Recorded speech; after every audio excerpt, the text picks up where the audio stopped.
আসসালামু আলাইকুম, আমি মোহাম্মদ ইলিয়াস। ওয়েলকাম করছি আমার ফেসবুক পেজ এবং ইউটিউব চ্যানেলে। আশা করি আপনারা সবাই ভালো আছেন। বাংলাদেশ দারিদ্রতম একটা দেশ। দারিদ্রতার কয়েকটা আমি সংজ্ঞা আপনাদেরকে তুলে ধরবো, এই জিনিসটা একটু মাথায় রাখবেন।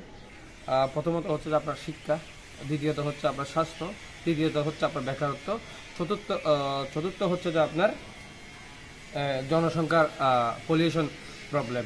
এই জিনিসটা আমরা সম্পদ অনুযায়ী আমাদের জনসংখ্যাটা খুব বেশি, তাই আমরা কি পলিউশন প্রবলেমটাতে পড়তেছি।